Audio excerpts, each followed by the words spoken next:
On the fateful night of April 14th, 1912, 32-year-old first-class passenger Edith Russell was sitting in the first-class lounge watching the evacuation take place when she spotted her room steward, Robert Wareham, and called for him. She told her steward about how she heard the Titanic was going to be towed to Halifax, and the passengers were going to be transferred to another ship. She wanted to make arrangements for her luggage to be sorted through customs. Upon handing over her trunk key to the steward, he told her to kiss your luggage goodbye. Instead, Edith instructed her steward to go down to either one of her two cabins, cabins A11 or cabins E63, to retrieve her mascot, a small pig made from wood and papier-mâché, which was coated in a layer of real pig's fur and contained within it a small musical box with a worth of roughly 10 shillings. The toy papier-mâché pig was a good luck mascot given by her mother after Edith was involved in a car crash the previous year, which her fiancé was killed in. Edith had promised her mother that she would always keep it with her.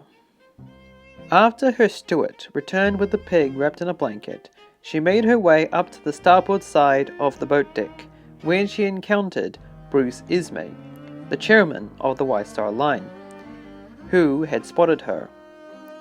ISMAY condemned her for not boarding a lifeboat and directed her down a stairway to the A-deck promenade, where lifeboat number 11 was being loaded. Like many passengers, Edith was hesitant at boarding the lifeboats, believing that the Titanic was not going to sink. A sailor grabbed the pig from her hands and tossed it into the lifeboat, perhaps thinking it was a real animal. The sailor told her, "You don't want to be saved? Well, I'll save your baby." With the help of another male passenger, Edith boarded the lifeboat, going after the pig. At 1:10 a.m., Lifeboat 11 would depart the Titanic. Lifeboat 11 may have been the only lifeboat which was actually loaded to capacity. Most notably of which, it is believed there was up to 10 children in the lifeboat. Edith would later recall, "When they threw that pig, I knew it was my mother calling me." 1 hour and 10 minutes later, at 2:20 a.m., the Titanic would go down, leaving hundreds of people crying and screaming in the frigid waters of the Atlantic. By twisting the pig's tail, Edith would play the pig's musical box to drown out the sounds of the dying. And for the long and cold 7 hours they awaited for rescue, Edith would continuously play the pig's musical box to stop the children from crying and to keep them entertained. After the tragedy, one passenger complained that there was a live pig on the lifeboat. During the renewed public interest in the story of the Titanic disaster during the 1950s, Edith would make several radio and television appearances with her papier-mâché pig. She would eventually go on to serve as an advisor in the 1958 British film A Night to Remember. In April of 1975, Edith would pass away, leaving the papier-mâché pig to A Night to Remember author Walter Lord.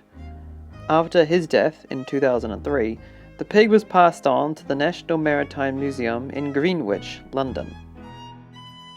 In 2013, experts from the Maritime Museum had carried out three-dimensional X-rays of the pig.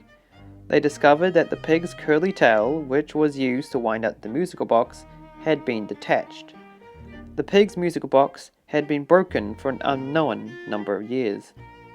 After analyzing the scans, the experts were able to insert a small brass rod inside the pig, and they were able to turn the mechanism of the musical box and play the long-forgotten song.